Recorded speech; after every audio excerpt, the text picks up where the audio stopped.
the UFC aren't strictly our employers, but they do pay the bills, you know, and at the end of the day, you got to speak to them directly. Don't go out there and do interviews talking shit. I mean, if you're, let's say, a plumber, and you're not happy with the person that you're working for, you don't go tell everybody, you don't do interviews, that's just not how the world works. And if I've ever had a problem or a grievance, I speak to the UFC, you know, and then sometimes we butt heads, but that's always been privately, you know. I mean, of course, when I won the belt, I wanted a new contract, you know, and it took a little time to get that done, but I certainly wasn't taking to interviews and discrediting the UFC and airing my dirty laundry in public. Number one, I mean, it's just not smart business going forward. Secondly, you know, I mean, I don't know. I've always found them very fair. You know, yes, of course, we all want more money. Everybody wants more money. God knows I do, you do, we all do. Marissa does. Everybody wants more cash. And, of course, in our position, maybe we're in a position to negotiate a little harder.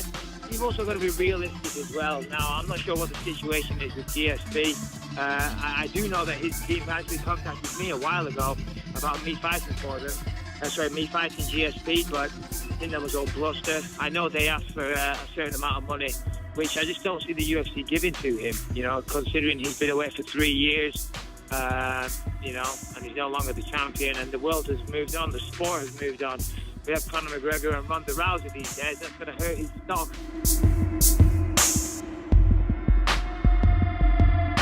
You know, I won the fight. I got my revenge. It would have been nice to finish him, but I took his best shots and I came walking right back.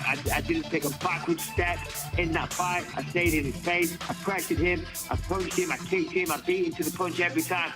2 shots. 2 shots is all he landed. He can say what he wants after that fight, saying, oh, you know, he was robbed and this and that. But, you know, the story of the fight is that he was backing up the whole time, getting picked apart, and he landed 2 good shots. And anyone, it is impossible to deny with the statement that I just said. He backed up the whole time, I picked him apart, and he landed 2 good shots in the 25-minute fight. That is the story of the fight. That's exactly what happened. The only thing that he did better was that he dropped me. I didn't drop him, unfortunately. But I wanted to, but I didn't. But still, points tally up.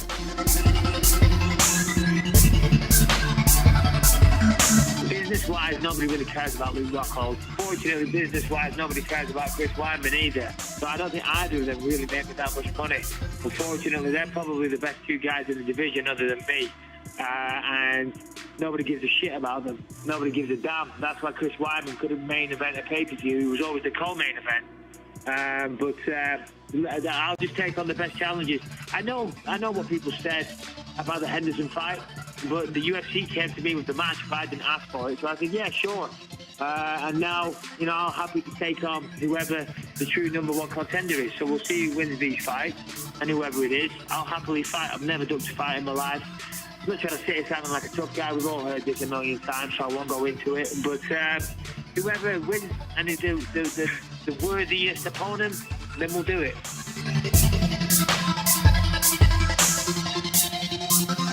Obviously, he has his hands full with Yoel Romero. Yoel's a tough fighter.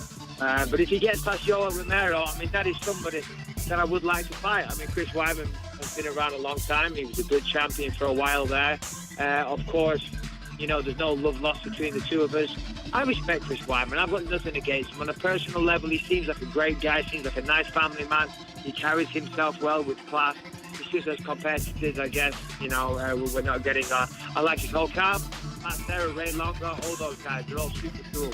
And I've wanted to fight him for a long time. I know he's a tough guy. He's a big wrestler. He's strong. He's all these things. So I think I match up well with him. And if Chris Weidman gets past him, then yeah, I'd love for that to be my next opponent.